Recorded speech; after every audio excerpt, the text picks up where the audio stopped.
Hello and welcome to I Want to Fight Araki, a JoJo's Bizarre Adventure close analysis podcast. I'm Thomas. And I'm Okuyasu Nijimura, and this is my stand. Zahande! And today, as you might be able to guess from that introduction, we are covering Diamond is Unbreakable episodes 3, 4, and 5. We got a lot to break down, so let's just get right started. With Angelo trapped in the rock, he makes one last bid to gain his freedom. He explains how he developed his stand. A month before his execution in 1998, a boy in a school uniform broke into the prison in which Angelo was being kept and shot him with a mysterious bow and arrow. After being pierced by the arrow, Angelo was injured, but developed his stand after the fact. Not only that, but Angelo also mentions that the boy mentioned that he had acquired the arrow from Dio. Just as Josuke and Jotaro are being intrigued by the story, Angelo uses the trapped aqua necklace in an attempt to hold a child hostage, but this angers Josuke even more and uses Crazy Diamond to bury him deeper within the rock, despite Jotaro wanting to question him more. The two split up, and the next day, Jotaro begins his own investigation into the arrow as Koichi heads to the library for a similar reason.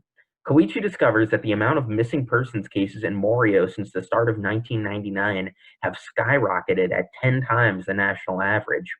Koichi is unsure what to make of that fact at the time and decides to walk home with Josuke at the end of the school day. As the two walk by an abandoned house, Koichi notices someone watching them from one of the windows.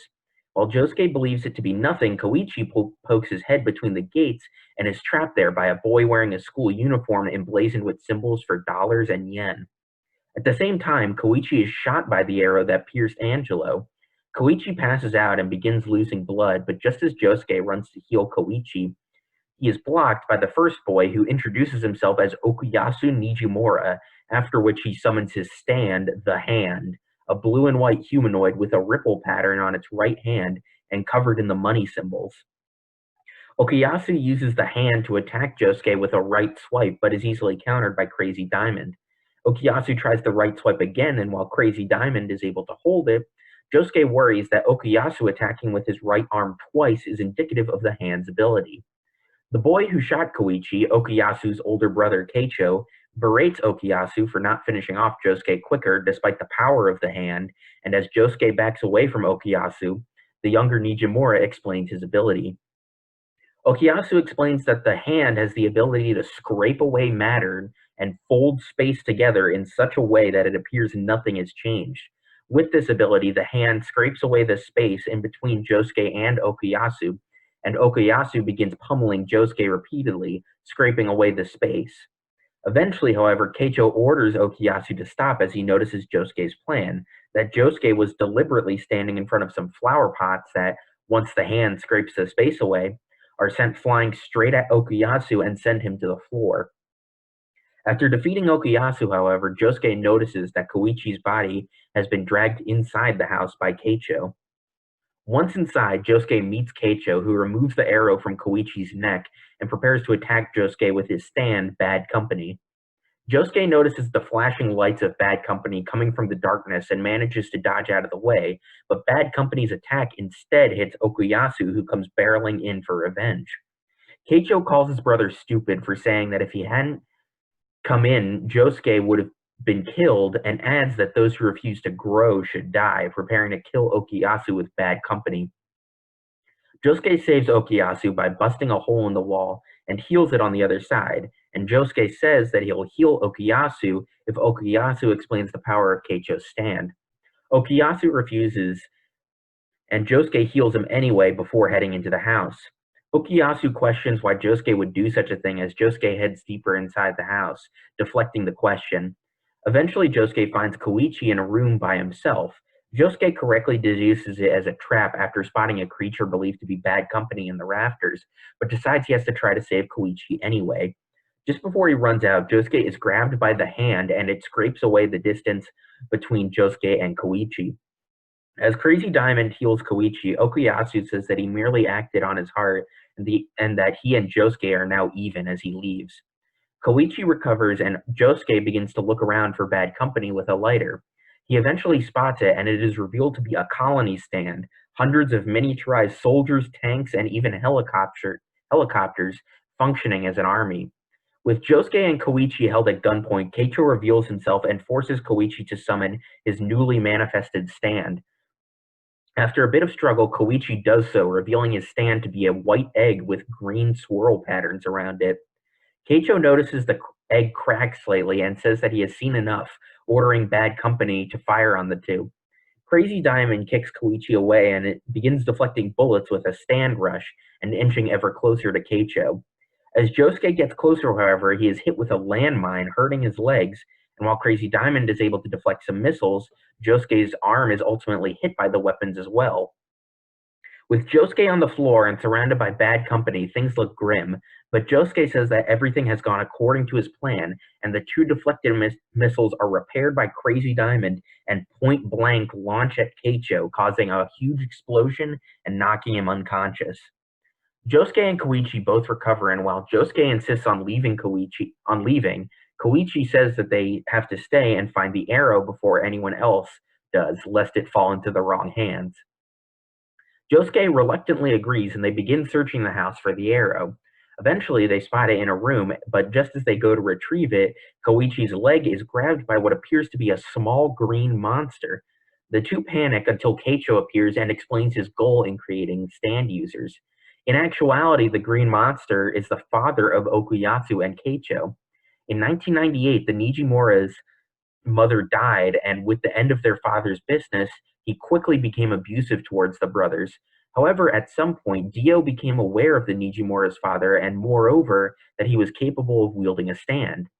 Dio, in exchange for Nijimura's servitude, bestowed riches among the family, but also implanted a flesh bud within Nijimura.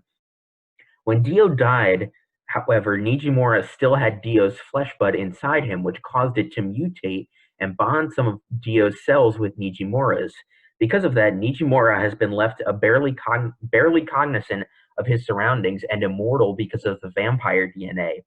Motivated by revenge at the abuse he endured and trying to give his father a merciful death, Keicho began creating stand users in order to find one who could kill his father. While the conversation was happening, Nijimura had begun scratching at the inside of a chest. The noise angers Keicho, who begins beating his father, but Josuke uses Crazy Diamond to break apart the chest and heal it, as well as its contents, revealing that the scratching was in actuality Nijimura attempting to repair a family photo, proving he does remember Okuyasu and Keicho. Nijimura bursts into tears at the sight of the picture, causing both Keicho and a hidden Okuyasu to do the same.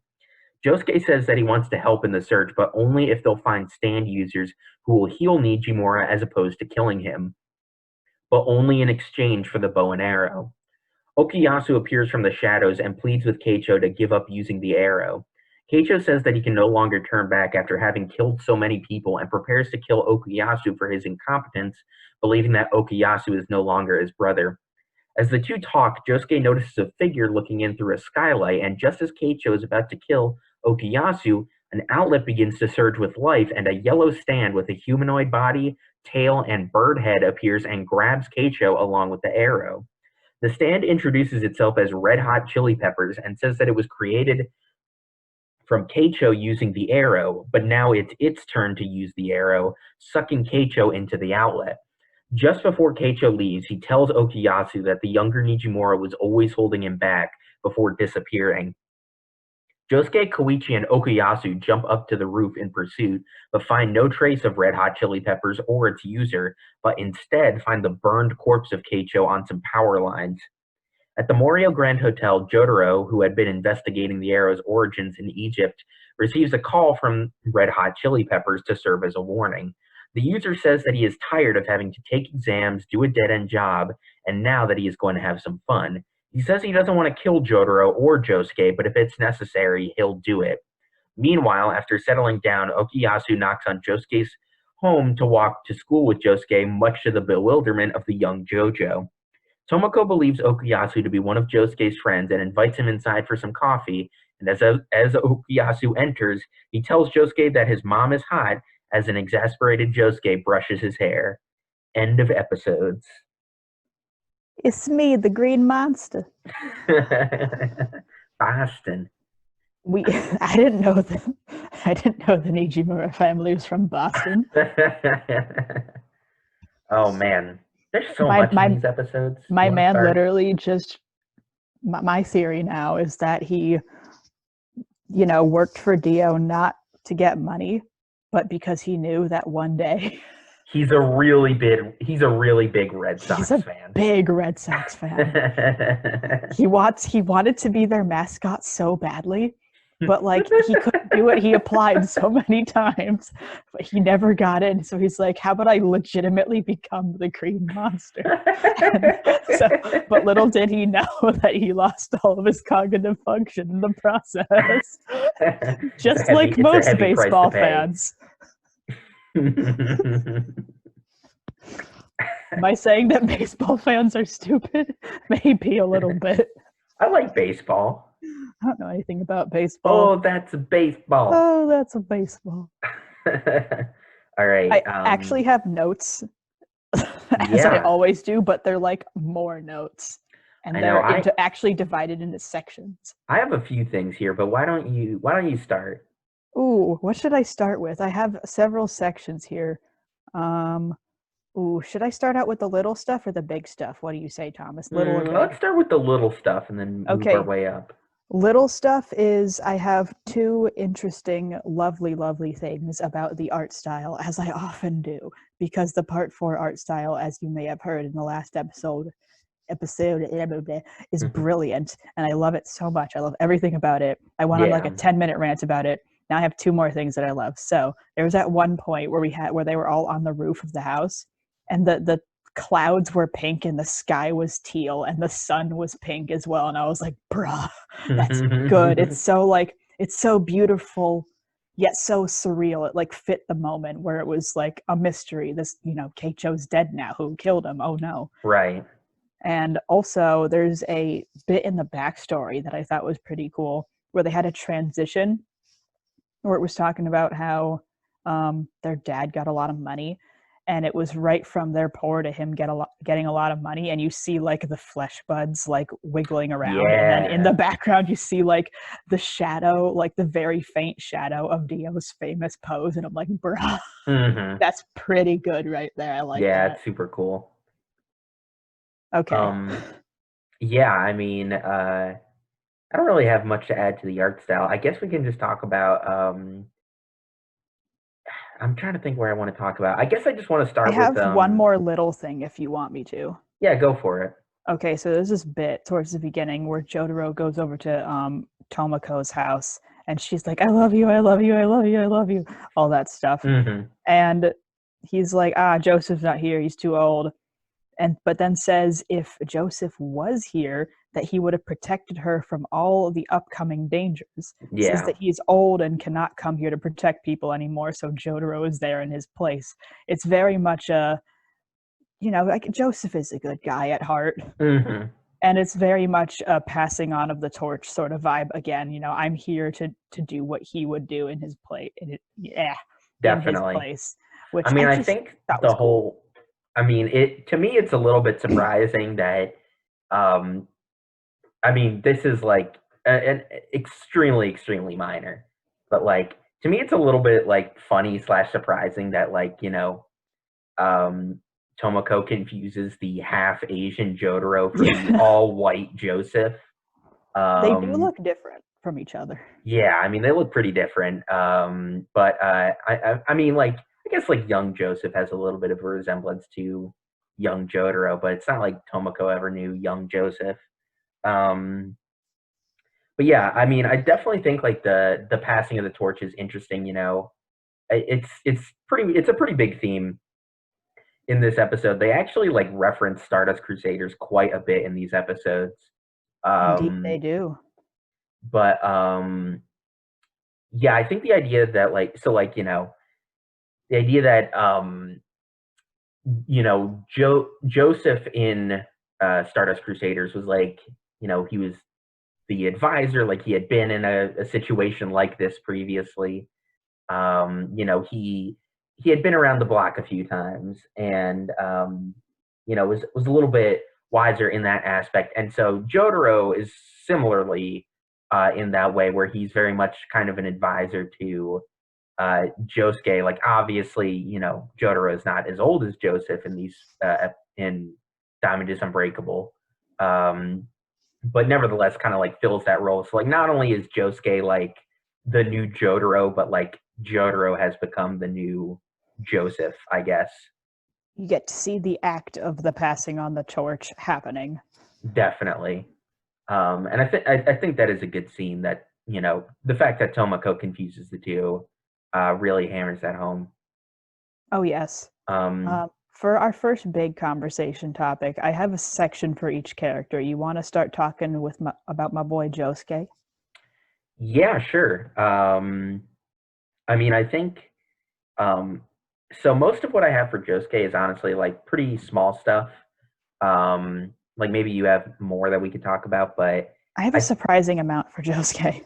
there's another passing of the torch thing. Just to, like, have a nice segue, is that something I noticed is they recreate the "oh, you're approaching me" like dialogue exchange at one point in these episodes, where uh Keicho like has Koichi inside the house and Josuke standing in the doorway, and Keicho goes something like, "Oh, you're going to enter this house," and Josuke says, "Well, I can't beat the shit out of you if you're all the way over there," which is like very similar to what Jotaro says to Dio in Stardust Crusaders. Why am I such Um, a dumbass to the point where I didn't even notice that? Jesus, that's really cool. I mean, it's a very small detail. Like, I only noticed it on my second rewatch, but But it's cool. yeah, it's super cool. And then I think as well, I mean, these are more bits of like showing like Josuke's like specific sort of breed of kindness, where it's not that he's like it's not that he's inconsiderate. It's just that having, and like we talked about last episode, having Crazy Diamond be such a powerful healer has sort of like um I guess like he views every sort of injury on like the same level, just because they can all be healed by Crazy Diamond. And like we see a few more moments of that in these episodes, particularly with Okuyasu. When But it gets to like that sort of vibe, at this point, I just don't even think about like how he seems to be, what was the word you used, inconsiderate, only mhm, because like it's established in my brain when I'm watching it. I'm like, yes, he's doing this because he can heal them really quickly. Like, yeah. has a lot more time than most people would have.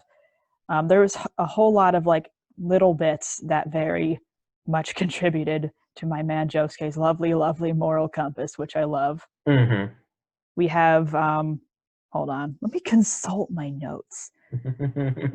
I think the first thing that really happens is he discovers that Keicho is trying to hurt his own brother and tries to save Okuyasu, like literally pulls him out of the house away from him. Right. Because my man Josuke has the moral compass of a battlefield medic. Um, Mhm.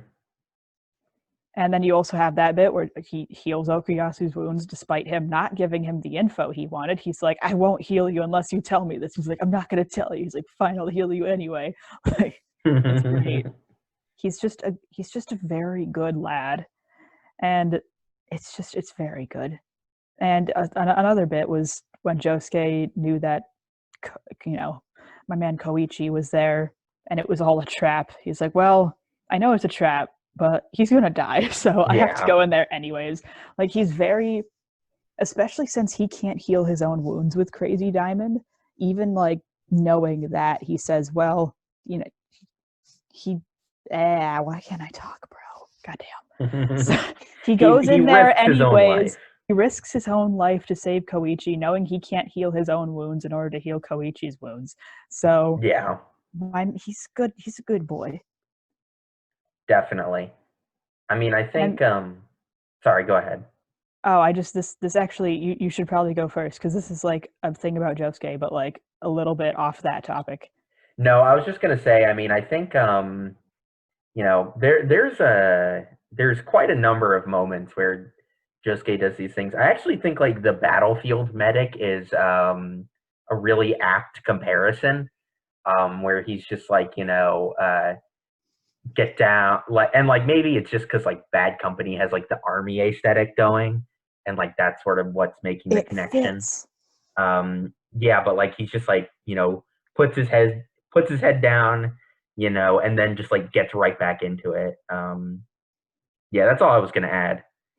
Also, the fact that a lot of the only reason I thought of that was that I know a lot of battlefield medics, as a person who has taken a history class several times, that a lot of them, well, not a lot, well, some of them would, sort of treat people, no matter what side they were on. Hmm. Like a lot of them were completely neutral in combat and just like went around and just fixed up anyone they could find, and that's sort of the vibe that Josuke has. But they also have guns as well. So they're out Yeah. here shooting people and treating people's wounds, no matter who they are. So that's his vibe. That's why I made the comparison. Anyways, one other little bit about Josuke is I'm about to overanalyze something, Thomas. I'm about to Go overanalyze. for it. It's what we're here for. But here's the thing: it also ties into your very, very lovely theory about the toxic masculinity theory. It ties into that.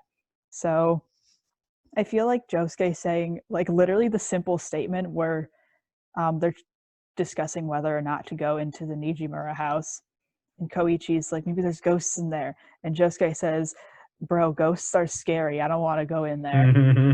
I don't know why, but in my brain was like, you can overanalyze this. So I'm just gonna say that the boys in part 3, in part 2, and part 1 would never say that they fear a ghost. Yeah. They're too manly for that. They gotta be like, no, what? I ain't afraid of no ghosts. We just call them Ghostbusters. So there's that, and I feel like my man just like actively admitting that he's like, yeah, ghosts are kind of scary, bro. Just, especially since him being the first of what I call the new gen JoJo's. I feel like that Hmm. it's definitely, he feels a lot more honest about himself and a lot more like he's figured out himself, especially in comparison to the previous JoJo's. Like he's very honest and open and just like doesn't really fear what others think of him, doesn't fear people calling him a coward or whatever. Definitely. I mean, I think that's a really good point as well, because it kind of reminds me of like the Darby Senior fight as well, where uh, like Jotaro wins that fight because he bluffs, and he's just like that stone faced. And like Jotaro says, like, if I had admitted that I was scared, like I wouldn't have like won that fight. Um, so like Jotaro, it's like definitely like he keeps everything extremely close to the chest. But you're right. Like, I mean, at the risk of creating a pun, Josuke wears his heart on his sleeve.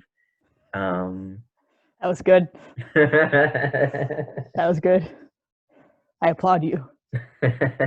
Internet applause. Okay.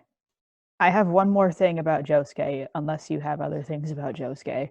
Because No, this is go the for very, it. because Most of my this, stuff is honestly about Okuyasu and Keicho. yes, this is a really good thing because it just transitions right into Okuyasu. So after, bah, let Hmm. me consult my notes for a hot sec. So Josuke heals out Okuyasu's wounds, right? And, just despite the fact that he, didn't give him what he wanted, and Okuyasu's like, bro, why'd you heal my wounds? And he's like, I don't know, I just did. And Okuyasu's like, bro, that's not a good enough answer. Why did you do that? He's like, why do I need to give you an answer?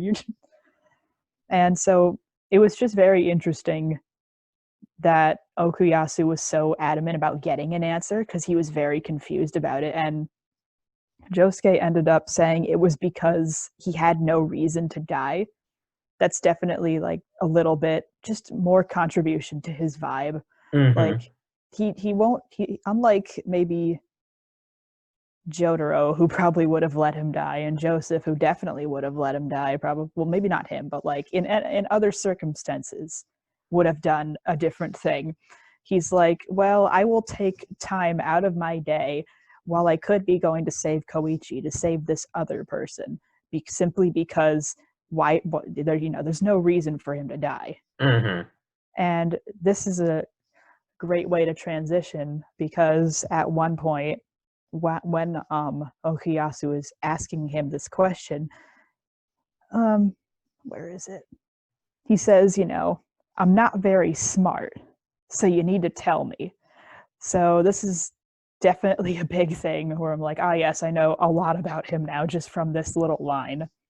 Yeah, He definitely. thinks and knows that he's not very smart. He like admits it, and he doesn't. I'm very much assuming, I get the vibe that he's not proud of it. Like he doesn't. He knows Yeah. he isn't very smart, and he's kind of ashamed of it, probably because Keicho is kind of a meanie. And he's like, Mm-hmm. you're always holding me behind. You're so stupid, despite the fact that your stand is incredibly powerful and even scares me. You're just such a dumbass. And obviously, for all of that, for all those years, probably would not give him a lot of self-confidence. Yeah, I mean that transitions like super well into what I was gonna say about Okuyasu in this episode You've been because struck by a smooth criminal. Okuyasu is basic. I mean, just to get like dark here for a second, like Okuyasu is essentially like a victim of abuse, Oh, yes. um, and it. I think it's really interesting because like I think about this sort of in relation to like the stands that they have. Um, so like Okuyasu, you think about like the hand is probably like one of the most powerful stands in the whole franchise. Like, I mean, you could just do so much with it. Like, I mean, like, the hand just has to hit you once and you're dead, basically. Kira would Um, love it. No evidence. exactly, yeah. But I think so like sort of what makes it interesting is like um I want to phrase myself properly here. So, Okuyasu, like you're right. Like one of the defining aspects of Okuyasu is that he is unintelligent, that he's not particularly smart. Um, but I feel like most people who aren't smart, like, don't really know they're not smart. Um, but like Okuyasu does see himself that way because of all like the verbal abuse that like Keicho has put on him over the years. And so, I mean, I think sort of giving Okuyasu the hand, and like when we see the hand in these episodes, all it does like is it does the whole like teleportation trick where it just like it pulls Josuke towards Okuyasu, it pulls Koichi towards Josuke.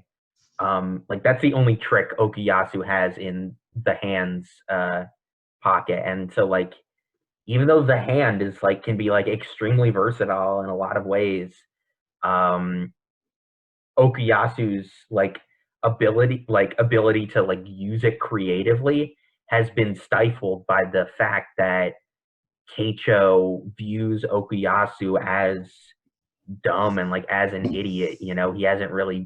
Okuyasu hasn't really been allowed to use the hand to like its fullest extent. Um, I think as well this sort of like plays into Keicho's stand, Bad Company, where so like Bad Company is uh I got 2 points about Bad Company, and like we can tie into Okuyasu earlier, but like this ties into the abuse point where it's like you think about Bad Company, where Bad Company is really only effective if it's the whole army, like in terms of its destructive power. If it's just one of the soldiers, Bad Company is really not that powerful.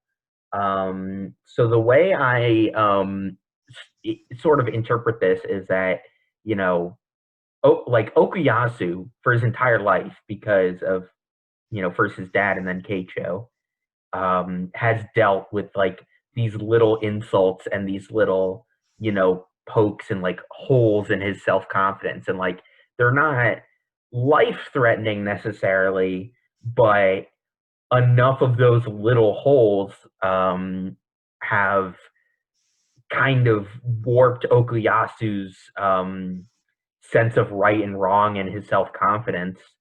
And it's just kind of like, like a more like subtle way, like, because like Keicho is not like physically abusive to Okuyasu, or at least, not that we see really, but he's very verbally abusive to Okuyasu. And like it's those little, insults and digs and whatever that like ultimately has damaged Okuyasu as a person. Um, and like, I think it's interesting that Bad Company kind of reflects that. Gee, Thomas, hold off on the Tabasco sauce. That point was spicy. Yeah, I was pretty proud of it when I thought of it. That was pretty good, not gonna lie. It's great that we don't discuss these points beforehand. And I think as well, the last thing I'll say is like Okuyasu has scars on his face. Um, and you could sort of see that as like those are like the scars of the abuse that like he still carries with him, unfortunately. I love Okuyasu with my entire heart. He's one of my favorite Joe bros because he is dumb of ass. However, what is more important is that he is pure of heart. He Hmm. is the ultimate pure of heart, dumb of ass, and I love him very much. Whenever he's on screen, I'm like, yes, love him. He's amazing. He's always a good time. I don't know why, but I just like love his voice actor as well. Yeah, he Like really hams it up, but just I think it does a works very great well. job. It works It very well for the fits character that Okuyasu is. it fits so well. It's so distinct, and I'm like I've heard it in other animes before. I'm like, that's Okuyasu. I was watching like One Punch Man with the boys, and I was like, it's boy, that's Okuyasu. I can hear him. That's him. That's my boy. That's my boy. That's my boy. But yeah, he is very pure of heart. At one point, I forgot exactly what the context he said it in, even though I literally watched the episode this morning. He said, "Because I'm stupid, I just act on what's in my heart." And I'm like, that is it. If I've never heard the phrase "pure of heart, dumb of ass," but in like an actual sentence before, that is it. That's literally what he just said. He just said, "I am pure of heart, dumb of ass," Exactly. and that's what he does, and it's brilliant. I think it He well. makes him into a lovely person. He just like he only acts on, you know, he's nice to Josuke because Josuke was nice to him. Like Mhm. there's no he always repays his debts. He's just like very much I will treat others the way I like to be treated and vice versa. He's a good boy. I think as well. It's very interesting. I just thought of this. Um, you think about like so like first off, like there's hearts all over Diamond is Unbreakable. Like they're everywhere. Um, Like in part and 3, except they're not menacing. yes, but what I think is interesting is like I mean we haven't gotten to Rohan yet, but really all of the major Joe Bros for this season, and Josuke himself, are like extremely like passionate people. Like they're people who like act on their hearts and are very like honest in that way. And it's sort of like they fight all of the serial killers who are very cold, very calculating. Like try and analyze like every threat that's like coming against them in pursuit of their goals. So there's almost kind of like a heart versus like thinking with your heart versus thinking with your mind sort of dynamic going on here. Oh, I like that. Also, I just had a thought. Imagine if the CW, right? Imagine if Oh they did a God. live action Diamond is Unbreakable. Good God. I don't know Not why. I think it was because when you said it was like a town full of serial killers, and I'm like, is that a CW show? Riverdale? Riverdale, hello. I really don't want to see that, and I hate it. I hate that I even thought of that, but like, I mean, it will never happen. I know that for a fact. It will never happen, and that will comfort me every night. well, I think, God. Well, now that we've brought up the Riverdale comparison, I kind of can't unsee it. I Just know, it's like awful. they're Maybe that's all teenagers in high school think hunting about Twin serial Peaks killers. instead. Think about Twin Peaks Yeah, instead. you're right. All right, hold on. All right, okay, I'm Because good. I thought about a good show now. because Araki definitely hasn't seen Riverdale since he wrote this way before it came out, but he has definitely seen Twin Peaks. He loves it Yes. very much. He stands it. I also stand it, and I'm pretty sure Thomas stands it as well. hmm Um, I probably don't stand it nearly as much as you do, Emily, but it's a pretty good show. I stand it. It's very Um, fun. I have one more point about, well, maybe not one more, but like I have one more point that's solely about Okuyasu, and then the rest of them are like Okuyasu and Keicho combined. yeah, go for it. So a lovely, I wrote down like several direct quotes in here, and this is just a thing. I was like, oh, bro, this hit me hard. At one point, after they discovered that Keicho was actually dead, Okuyasu says, "My big bro deserved to end up like that. There's no way he could have lived a decent life. That was his fate." Let's talk about fate again. Yeah.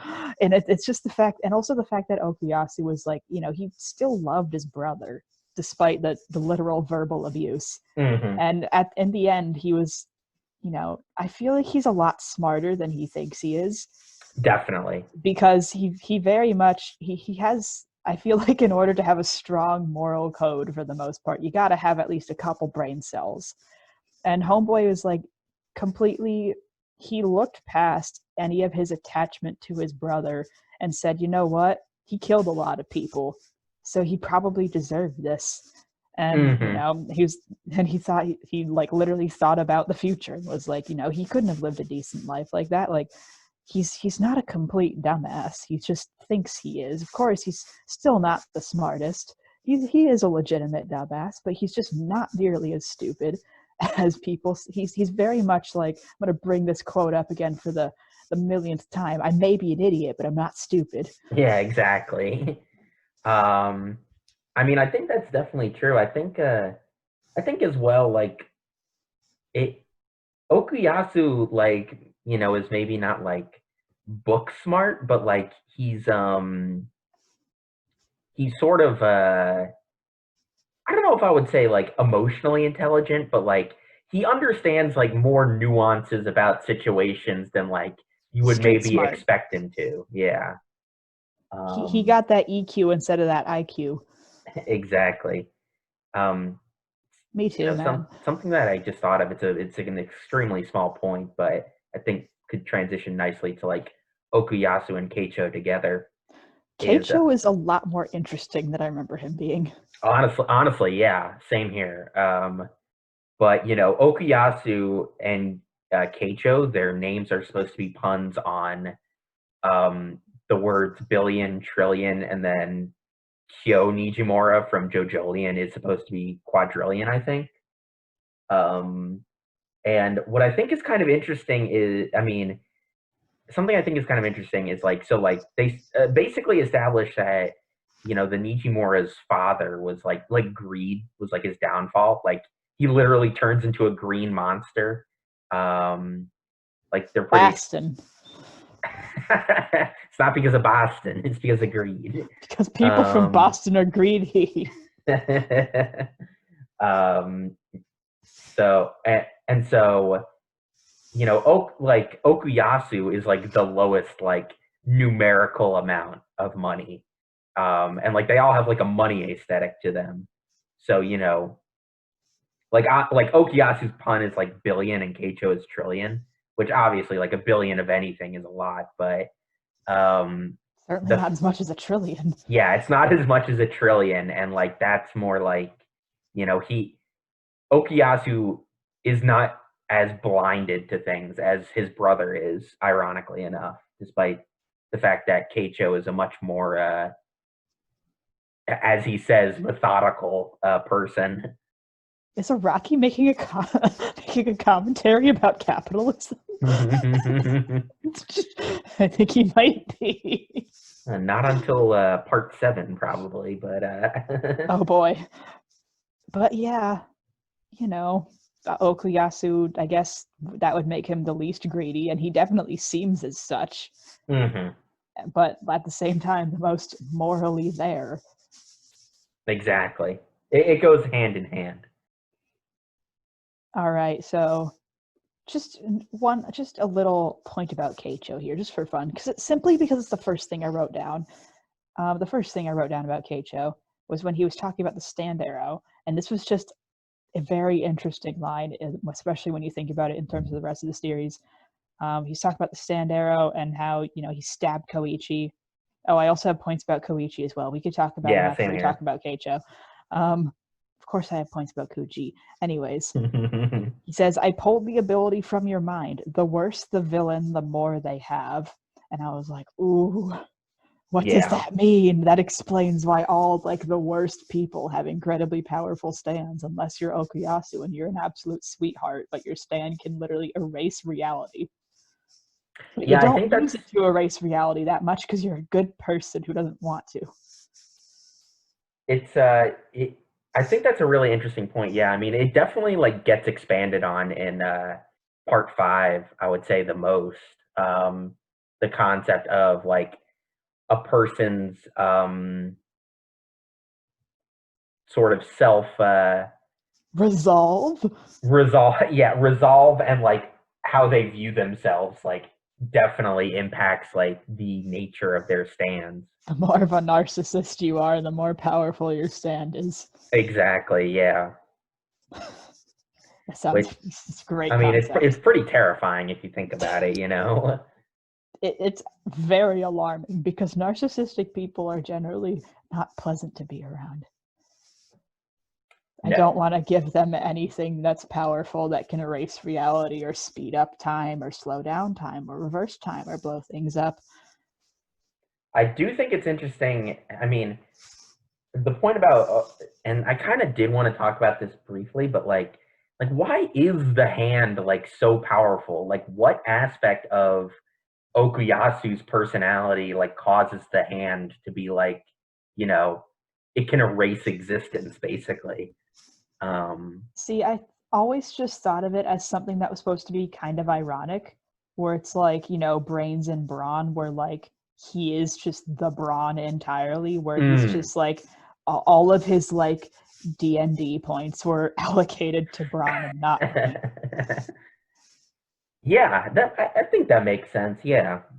And That's what I thought of it originally, but who I mean, knows? We can overanalyze it. Yeah, to be honest, I don't really have an idea as to why the hand in the context of the story is as powerful as it is. I mean, part of it is um the one thing I was sort of thinking was again, it's another aspect of the abuse that Okuyasu has suffered, where deep down inside of him, he um does see himself as you know a great person and a great um uh, just a great person, um well respected and things like that. He has, deep down, he has a positive worldview of himself, but it's just that again, the abuse has forced it into his soul. The hand is the way it is because of its subconscious nature of Okuyasu's personality. It's not something that he currently exhibits. We love coming up with theories on the spot. Always Yes. a good time. Sorry, that was kind of a tangent onto Okuyasu. But it's a good tangent. We want all of the tangents. Let us see. Oh, here's my next bit, unless you have something else. We No, go have, for it. Keicho fears Okuyasu's stand, but he still thinks Okuyasu's stupid and belittles him. Mm-hmm. He leaves him in the dust after he's injured. Bruh, that's kind of mean. And, he leaves him, and after he pretty much does all that in that order, he says that people only have the right to live if they grow and improve. And he said that pretty much right before Koichi got a stand, and we'll talk about that later, but let's just say Koichi does a lot of growing and improving. Yeah. And also just that view is very interesting, where Okuyasu is kind of I wouldn't he thinks of Okuyasu as stagnant because he's not really getting any more like methodically intelligent, whatever, than he actually is. But I feel like in those 3 episodes, he went through a lot of growth. Like Definitely. he learned by the end of that arc, he saw things differently. Like I don't think the way he thought about his brother was exactly the same as he thought about it previously. Like he looked up to him. He did whatever he said. And now he's like, you know what, he deserved to die like that because he killed a lot of people. And he went through a lot of growing and changing, and then like he just became friends with Josuke because he was nice to him and not because, you know, he was sort of bullied into doing everything he says. I think it's a very subtle moment, but I think like, you know, like when Okuyasu, like when he finally like grows out of, Keicho's abuse towards him, and like he finally like, realizes that there are, kind people in the world who like will respect Okuyasu and things like that. Like once he realizes that is when he finally goes beyond the walls of the house, and like, goes into Josuke's house and like starts to, you know, like gain a foothold again in the society and world and stuff like that. He He's not goes to trapped. school for like the first time. Exactly. He's not trapped by like the toxicity of his house anymore. He's like, hey, I'm going to your school now, and I'm in your house, and your mom is hot. Okay. And now Okay. she's making me coffee. I love this boy. He's fantastic. Let's see. One thing, this was like the most raw. I have so many Keicho quotes in here. Actually, never mind. This is the last. Oh wait, no, it's the second to last one. Wait, no, it's the last one. Oi, Josuke, I used the Hondo to remove the amount of Keicho quotes we were going to talk about. Ain't that wacky? Boy, Josuke, I used the Hondo to erase my brain, and now I can't think. Ain't that wacky? I love the Oi Josuke meme so much. Oh, It's yeah, my they're great. favorite JoJo meme format. This was something that Keicho said that was just the most raw shit I've ever heard. When he's talking about his dad, he says, watching him makes me hate the idea of living. And I was like, bro. Yeah.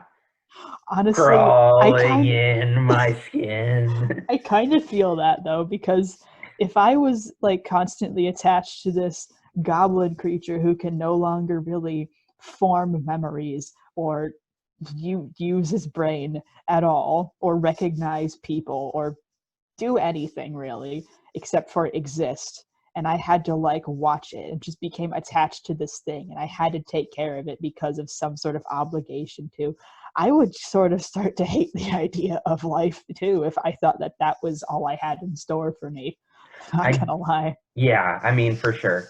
I do think it is worth noting though that like Keicho's like view of what his father has become is like not entirely accurate. Oh yeah, he doesn't even realize that his dad is like trying to put together a family photo and then starts crying over it because he misses his wife and kids. Right. And so like I mean I think that's just like another layer of this Okuyasu Keicho dynamic where like, I mean, as we'll see a couple times throughout, like Okuyasu actually is trying to he is trying to help his father grow to some extent and like bring him into the outside world, whereas like Keicho literally has his father chained in the attic of this house, like the darkness, like Keicho has like essentially let this like darkness consume him, and like it's just twisted his worldview to like such an extent that like he's just become this monster. Okuyasu be like, yes, my dad was mean to me, but now he's a green blob and he's kind of nice now. He can't really think too much, but I have to take care of him because he's my dad and I love him. Mm-hmm.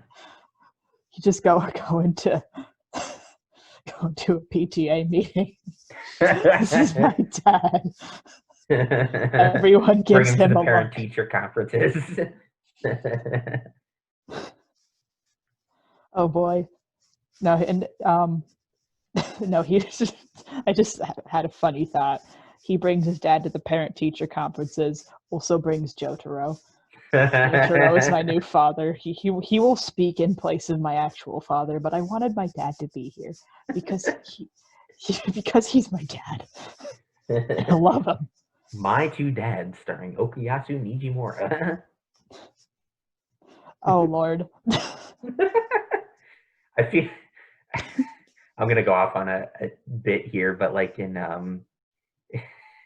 like one of my favorite moments in Clone High is JFK's on the phone and he just goes, he's like, you know that show, My Two Dads? It's like that, only gayer. And I feel like that'd be Okuyasu bringing his dad and Jotaro to the parent-teacher conference. That's just JoJo's Bizarre Adventure in general. I love that. It's We have like to shonen talk anime, about only gayer. we have to talk about our sitcom one day. Yes. The world needs to know about the sitcom. It's so important. We made an entire sitcom. We'll write a pilot after we cover part 6. We're gonna write a pilot, yes. Um, Let's see, what else do I have here? Unless you have something. well, I have stuff about Koichi. Are we still on Keicho? I still have 2 more bits about Keicho, just for fun. Yeah, go for it. So Keicho abuses his dad now because his dad used to abuse him. We love a good cycle of abuse. It's just I thought it was a thing that we had to point out here. Yeah. And who knows why Okuyasu was much less susceptible of it. See, here's the funny thing. My man is like, if you don't grow and change, then you're not worthy of living. But he's the stagnant one. Like, he's not moving beyond anything and not moving beyond, like, abuse. He's continuing the cycle, but Okuyasu's the one that breaks it. He's like, you know what? I'm going to be nice to my dad. I'm not going to beat people up, unless they deserve it, of course.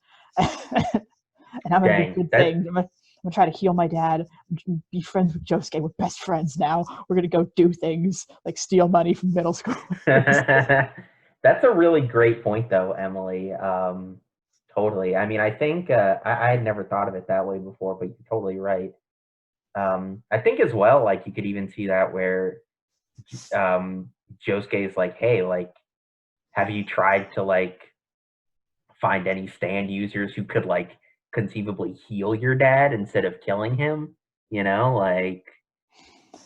Yeah, my man Keicho really had a one-track mind. In the worst way possible. Yeah. Not accepting constructive criticism for his ideas.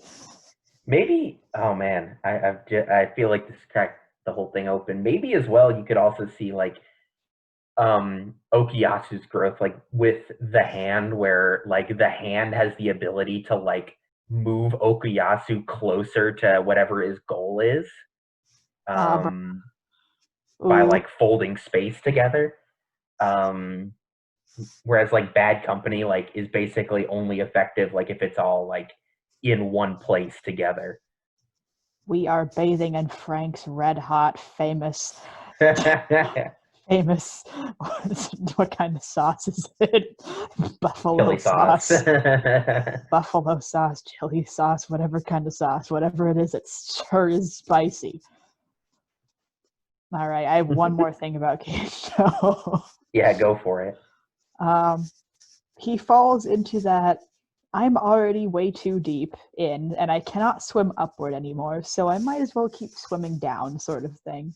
And I just like thought about it a lot because like I write things, and one of my main projects is literally the main villain is exactly that. So it's something I've been thinking about a lot lately.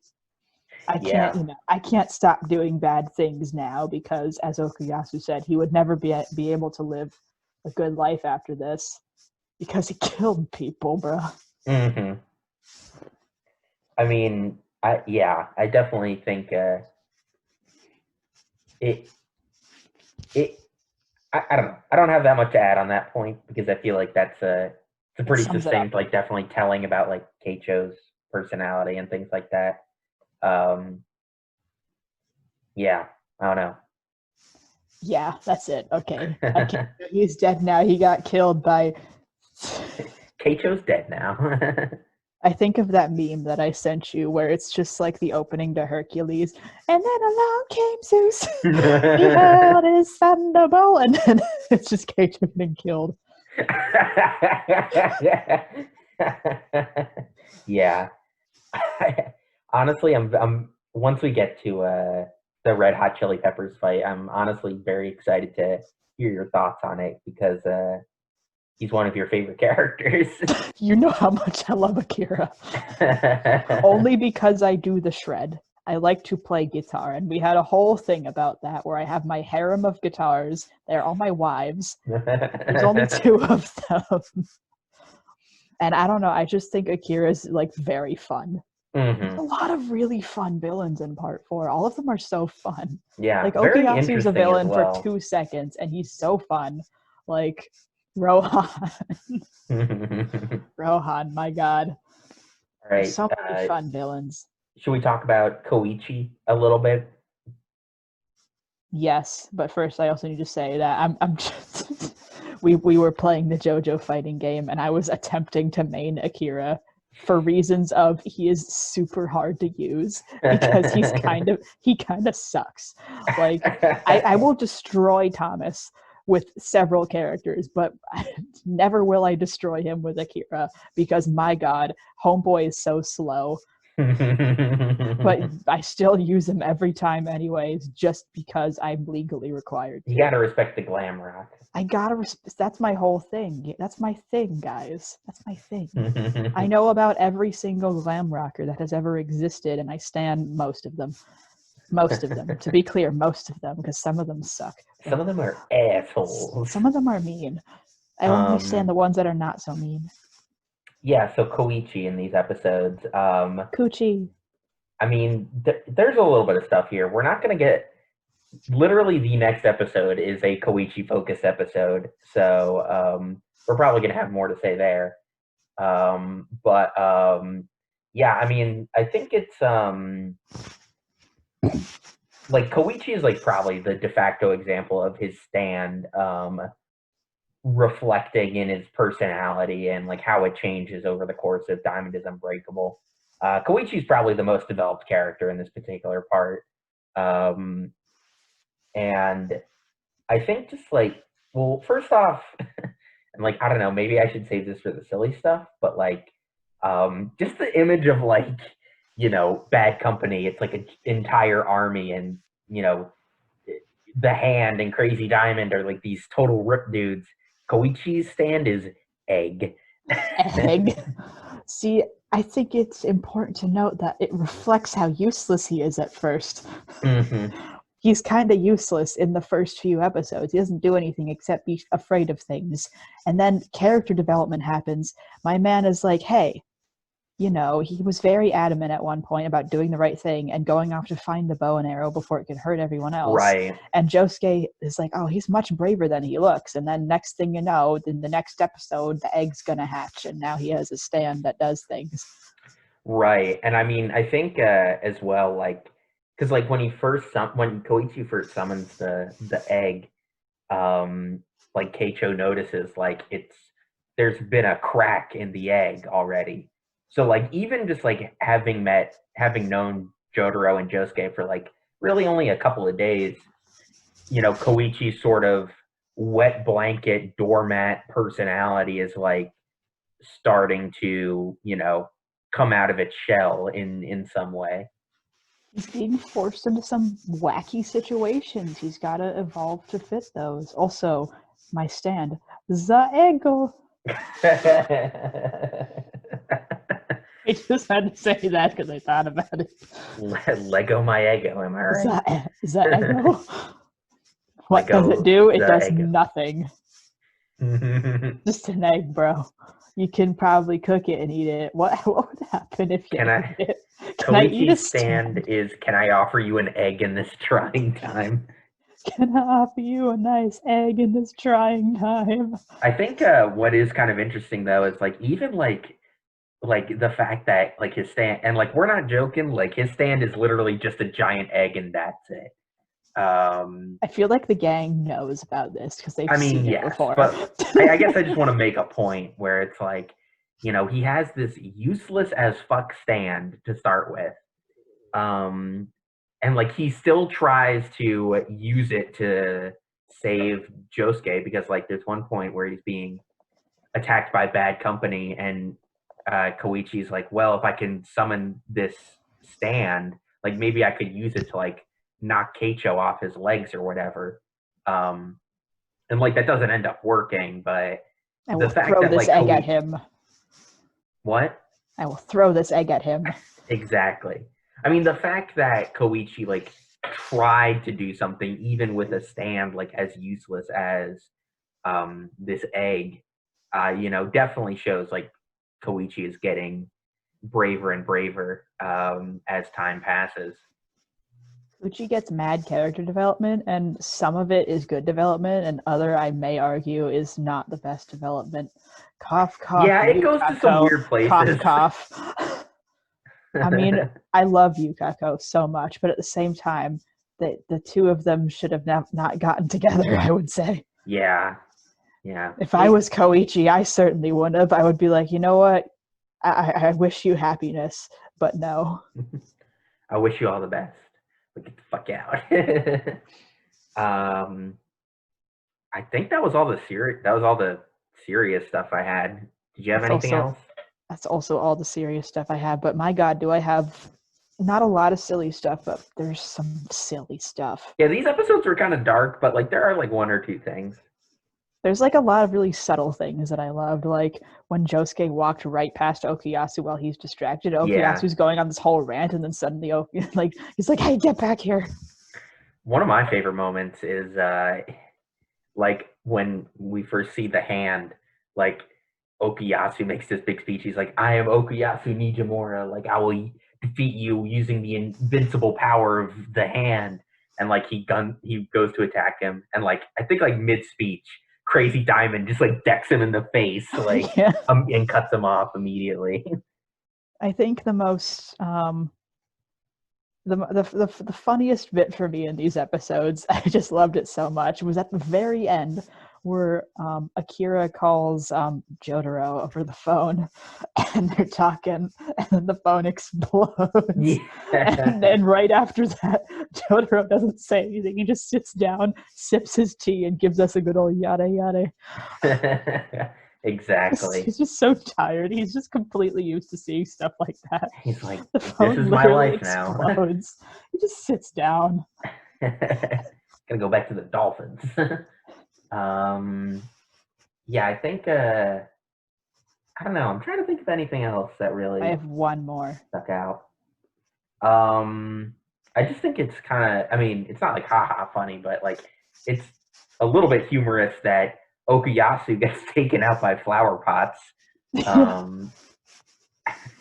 just kind of wacky given the situation, but I have wacky. one that's kind of meta. Yeah, go for it.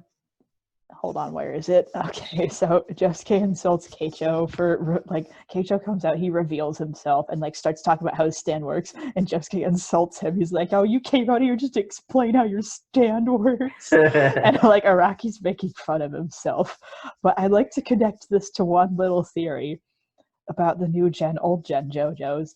This is where Araki starts to change stuff, where he's literally making fun of the past shenanigans that, making fun of himself for just doing a silly writing thing that he's still gonna do. Mm-hmm. He's just acknowledging that he does it. He's like, yeah, this is kind of funny. I'm gonna keep doing it though. But at the same time, I feel like it's also like it shows how it's more self-aware that things generally are. I'm trying to, how more aware of things the new gen JoJo's are. Both, I'd argue that they're more aware of themselves and also more aware of the world around them. Mm-hmm, definitely. Especially part 6 is like very ingrained in the real world. Yes. One thing I wanted to add real quick that I forgot to mention, and we're just gonna go from silly stuff to more talking about abuse. But another small part, like I think, like that sort of reflects like in like bad companies, like as Keicho's like abuse, is that all the soldiers are like wrapped in like bandages and red goggles, like very like hidden. You can't really see what they look like necessarily. And like that could sort of represent like the fact that like, abuse to like a person who is experiencing it, like they may not necessarily recognize that they're in a abusive situation. Like they might just see one thing when in actuality, like it's hidden from them. And like that could be Ooh. like the bandages covering the soldiers and stuff. Funny, I have also one more thing that I forgot to mention. It's not really a thing that I want to analyze. It's more something that I just feel as if I have to mention for like later things. How we mentioned how this is definitely the start of a new JoJo era, as Hmm. as I like to split it in half right there. Um, where the plot starts to definitely become, and I feel like this shines the most in these episodes. This is the Dio is dead, but this is the aftermath. Like this is Totally. the stuff, the scars that he has left on the world are reopening, and my man Josuke is punching all of them with Crazy Diamond to try to heal them. So, Exactly. Yeah. so that's what pretty much the entirety of the new Gen JoJos are, which is why a lot of them have healing powers, bro. Hmm. They're Yeah. literally doing that. All of them have the capacity to heal in some way. I would even say that Jolene might be able to. She could probably sew someone up with them strings. Yeah, probably. I mean, we don't ever get to see that, but like, it's certainly a possibility. She At the damn very well least, could could. like, well, I was maybe during like the first white snake fight in the courtyard. You could say that, but we'll save that for part 6. Um, Love part 6 so much. yeah. So if there's not anything else, is there anything else? No, there is not. All right. Well, if you want to follow me, all the silly, semi-serious stuff that I do, you can follow me on Twitter at Thomas M. Brickman. Also do another podcast on WECB.FM, as well as we're going to try and get some episodes up on Spotify here pretty soon. So you can find that. It's post-game content on Twitter, Instagram, YouTube. I do that with my buddy Kevin. It's a lot of fun. And Emily, where can people find you on the internet? Well, gee, Thomas, I don't know. I only ask you this question every week. Twitter. I changed my Twitter handle, by the way, just for the sake of consistency. It is at a humble goose. All right. And if you want to keep up with all the news, memes, everything related to this podcast, you can follow at I Want to Fight AR1 on Twitter, and I Want to Fight Araki on Instagram. And with all that said, we'll see you guys next time when we cover Diamond is Unbreakable, episodes 6, 7, 8, and 9. Spicy. We'll see you guys then.